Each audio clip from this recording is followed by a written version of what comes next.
Hi, everyone. Welcome, welcome. This is 2021 and my first podcast for 2021. And today I have the amazing Hannah Serwa Smith.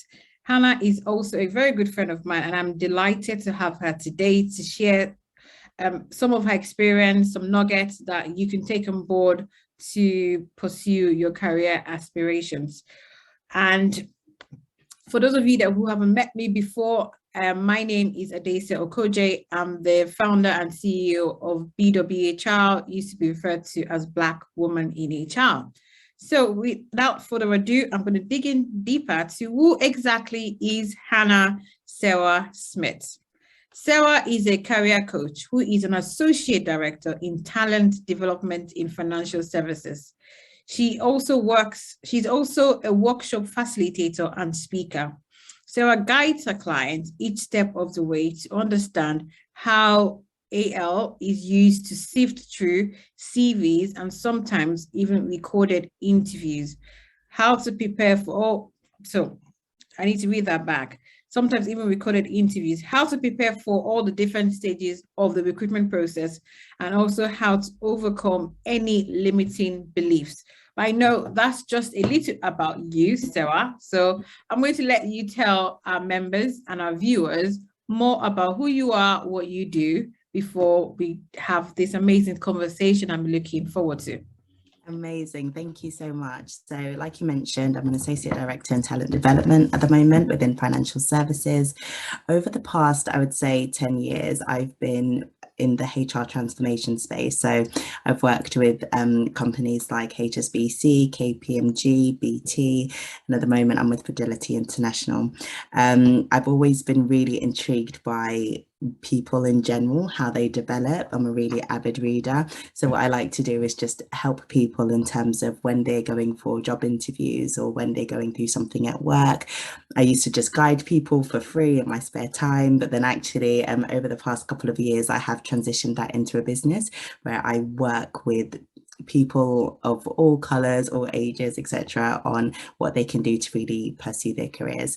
So that's my what I do at work. That's my business. But also outside of that, I've got 3 kids, happily married. My daughter Rihanna is 6, and I've got twin boys who are 4. So at the moment, quite a few things going on with the career, the business, and then also my family life. Fantastic. I love the way you say happily married, because most people say, oh, I have kids.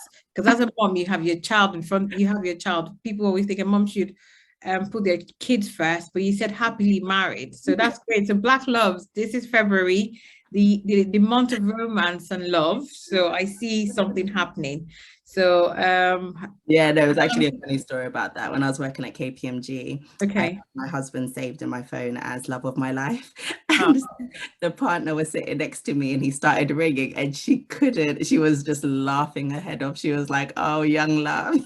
I know. Yeah. Well, it's young love, lasting love, and Black love, and I love to see it. I love to see Black love still going strong after having kids, and you're happily married, and love, love, love. So that's about your personal life. Now let's look at your professional life. What services do you provide as a career coach? So if I'm searching for a career coach, what services would you provide? Absolutely. So I have a package which is all around first impressions. So for that, what I look at is your CV and your LinkedIn, and it's a really collaborative process. And the reason why I call it first impressions is because with your CV and your LinkedIn, you don't get to talk over it. You don't get to explain certain things. So people are looking at those documents or that site and they're having an impression of who you are and deciding on whether they want to, take you along the process and actually invite you to an interview. So in that package, I work with my clients to actually say, what kind of role are you trying to get? And is what is on this piece of paper or on your LinkedIn, is it showing that you have the skills and the aptitude to be able to take on that role? So that's one of my key packages, and that normally does quite well. I also have my interviewing package. I call it Interview Mastery. So that's where we do mock interviews practice. And with that, my focus isn't on trying to guess every question a recruiter or hiring manager is going to ask you, but it's more selecting different questions that will inspire you to think about how you're structuring your answers, how you are branding yourself and how you're coming across, because most of the time in interviews, people don't remember exactly what you said, but they remember how you made them feel. Do they feel confident that you can do the role after having that conversation with you? So how to come across like you know what you're talking about and you know you can deliver. So I work with clients on that. That's another one of my popular packages. Another one is around career transition. So maybe you've been in one field for a long time. So for example, teaching. I have lots of clients who are teachers at the moment who are trying to transition into something else. So working through what other career options are there for you, what transferable skills that do you have that you could kind of tailor yourself for so that you could go for those opportunities. A lot of teachers can go into learning and development roles in corporates because actually they've mastered the skills of communication and presenting and, you know, teaching so that people can actually understand. So that's another one. And then I have another one, which is just more general career coaching, which is around when people are going through certain things in their organization. So for example, if you've just had a performance management conversation, didn't go as planned, and you just need a bit of support in terms of how to be strategic and how to guide yourself in different scenarios, I'm also able to help with that. So with that, it's more advisory. It is coaching because I do believe that people normally have the answers within, and what coaching is all about is, you know, asking questions, getting them to really think through, you know, certain solutions, the pros and the cons of them, and the way in which they want to progress. And then I also have my exec coaching package, which is for directors and above, where we focus on things like resilience, stakeholder management, influencing, you know, the skills which are needed to succeed at that high level. Wow, you are a busy woman. You have so many packages, and you married, mom, everything, and all these different packages. Then you have your day job. And I'm going to ask you, how does it feel climbing the career ladder as a mother? Yeah, I think it's a strange one because I think a lot of people, when they have children, you know, like you were saying earlier, your children, you know, become your priority. And I don't think that will ever change. But for me, I just felt like I needed to have that balance of making sure that I was spending quality time with my children, but also making sure that I'm investing in my career and going as high up as I can so that I can be a role model for them as well. So for me, and I always say that there's a couple of steps, right? I think first you need to have a clear ambition and vision for your life. And for me, my vision is to go as high as I can whilst also being the best mother I can be. And at times it's really hard. I can't do both things well every single day, but I do try, and that is my vision. But for some people, their vision is just to, you know, be a good mother and do what they need to do. So they don't mind if they take on lesser roles as long as they can focus on that. And that's absolutely fine. I respect every woman and their decision. But for me, it's just, you know, climb.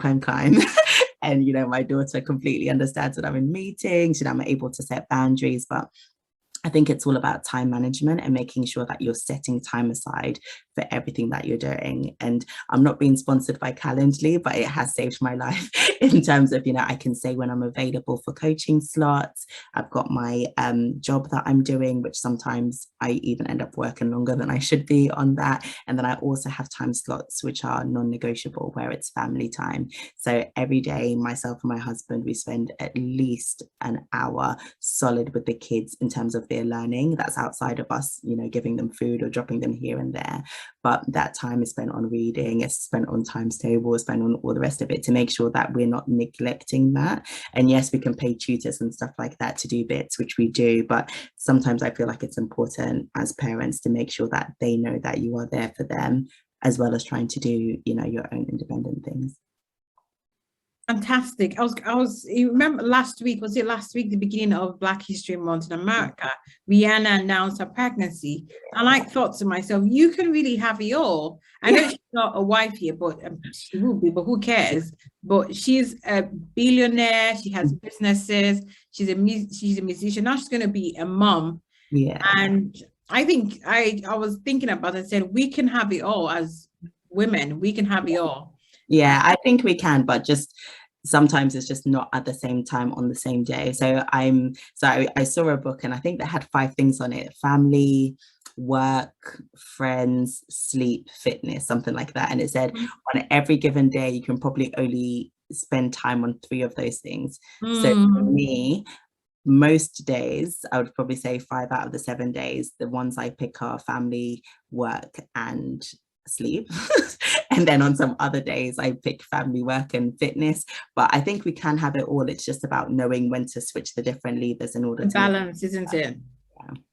And I'm just thinking about my next question. We're talking about one of your packages. You talked about supporting your clients into securing their next role. Yeah. So what do you think? Why do you think some top candidates, because you walk into a job interview, think, I've smashed it.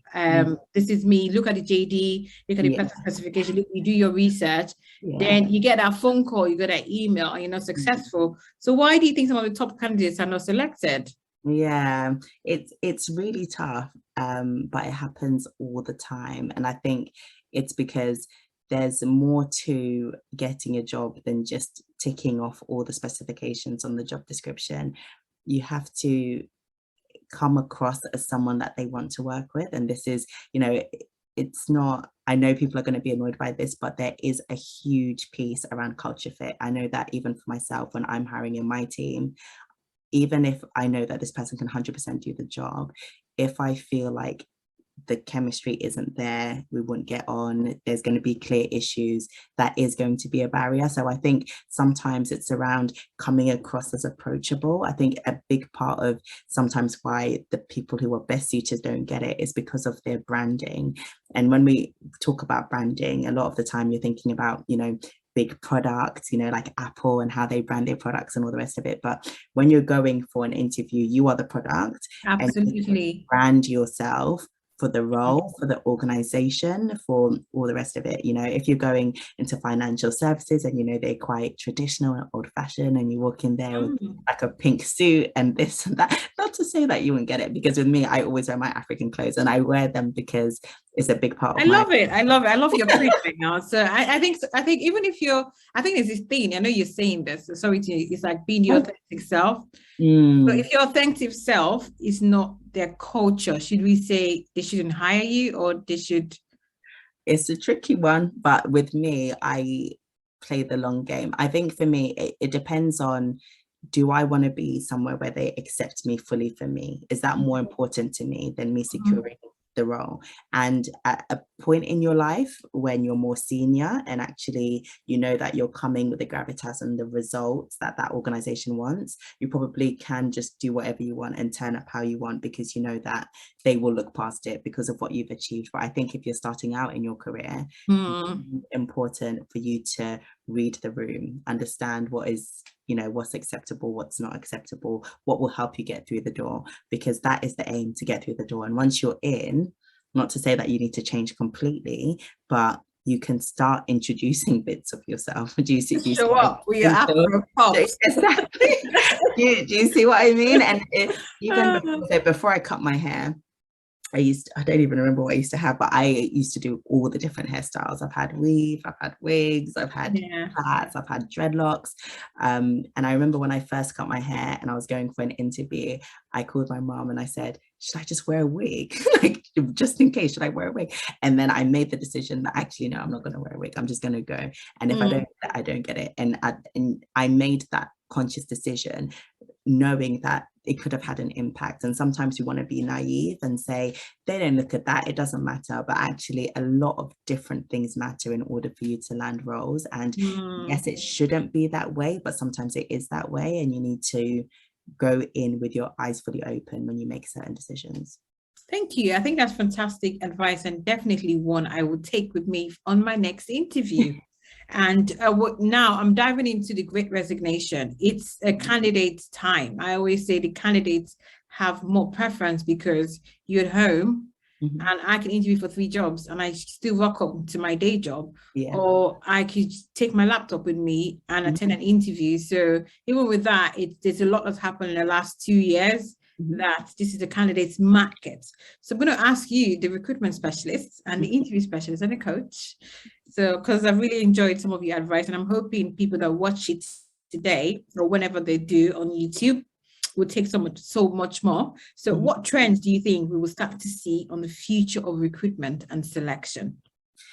Yeah, I think it's 2 ways. I think things are going to change in terms of recruiters looking for people. And I also think that candidates have changed in terms of what they're looking for. So I'll start with the recruitment side of things. I think we're going to get into an era where there's a lot more headhunting, even at the more junior levels.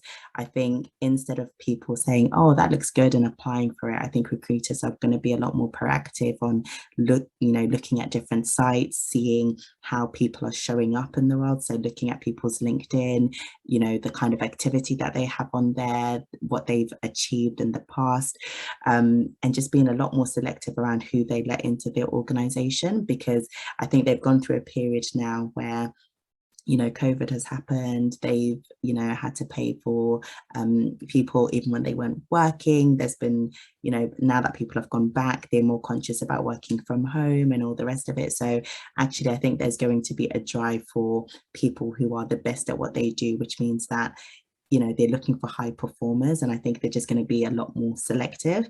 I think from a candidate point of view, a lot of people are going to be looking for organizations that are open to flexible working. I think if you go to an organization and you're a high performer and they're saying you need to be in 5 days a week, that candidate is likely to say that's a no deal.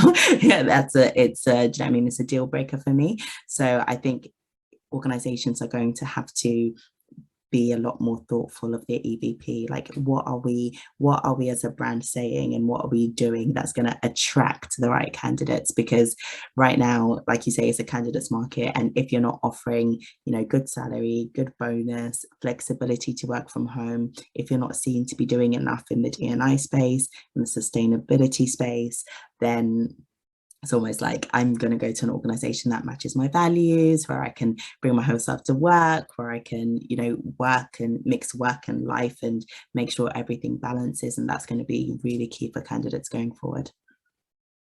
Thank you so much. I've really enjoyed today, but I'm thinking, so you've given me this, you've told us about what services you provide. You've talked about the Great Resignation. You've talked about branding. And I am watching this and I'm thinking, wow, I need a coach. I think I need a coach. I think I've done everything I can do within my own power, but I need that extra support. So why should someone invest, or anyone, in a career coach? Yeah, I think this is a really loaded question, and I'm really passionate about this topic. I think I'm guessing that the majority of people who are watching this are going to be Black women. And I think as Black women specifically, we spend a lot of money. We're known as, the consumers. We really do spend our money. So whether we're buying hair, we're buying clothes or designer shoes or whatever it is, we know how to spend money. And I think when we spend money, we're spending it because we think it's things that we like, we think it's important, but actually your career is one of the things that you really should be investing in, because, that new shoe, even though it will look nice for a little bit, where's that going to take you? I think we need to be focusing on investing our money where it's going to show returns. And I think with a career coach, you're able to get that specific advice to your situation. You get some clear steps on what you need to do in order to get to that desired goal. I know that even for me to be able to get to this associate director level, I have had coaches that have helped me to get there, and without that tailored support, it would have taken me a lot longer. I look at people who've been working for 20, 30 years, and not to say that, how fast you go matters, but you can go faster sometimes when you have that support in terms of career and progression. So I think it's important that we put our money where our goals and our vision is, because that's what's going to help us to move forward. I think as well, sometimes people say, oh, I don't want to pay for a career coach because I can read the information that I need on Google. Like, there's so much information out there. We're literally living it in a day and age where you can type anything, you can type any question, and you get articles and websites that will give you all of this data. And I'm not saying that's not helpful. I think you should always be reading up, listening to the latest podcasts, watching YouTube to upskill yourself. But there is a difference, because when you're reading those articles, again, it's written for the masses in terms of very generalized data. You might have a situation where, you're trying to get this job, but, the jobs that you've done beforehand are really, really different. So actually getting someone to look at your CV question you about your experience so that they can pull out those transferable skills that you need to get to that next role is going to be really crucial. And I think the third piece around investing in a career coach is, if you do decide to do it, make sure you're doing it with someone who has a strong track record, someone who has been through this before with multiple clients, has dealt with similar situations. Go through the free consultation, find out, what they can offer you, and make sure that you're investing your money in a place where you will see returns. I think for me specifically, there's some career coaches who they've known for ages that they want to be career coaches. So maybe they didn't go that far in their career before they decided to be career coach. And I think that's fine, because if you have a skill and you have a talent, that's fine. But for me, I think it's important that you have a career coach who has also excelled in their career, and they know the key steps and skills that is needed in order to get to senior positions. So I think that those would be my nuggets of why it's important. No, fantastic. Thank you so much. Today has been amazing. And I know it's always a short one, career. So this is about a knowledge-based library via YouTube and on our website. So I hope everyone who's taken the time to sit with us and watch today have definitely learned someone. So as a final question, Hannah Serwa Smith, can you tell our viewers how they can reach you? Yeah, absolutely. So you can reach me. Well, I'm on LinkedIn as Hannah Smith, but that'll be really hard to find because there's a lot of Hannah Smiths. On Instagram, I'm serwa.smith, so SERWA.smith. And I also have a website, www.serwasmith.com. Okay, thank you so much. So this is the end of the interview podcast, one-to-one interviews with the amazing Hannah Smith, who is a career coach and associate director with the financial services. My name again is Adesa, the founder of Black Women in HR. Make sure you subscribe using the link below and follow us and tune in next time. Thank you and bye for now. Bye.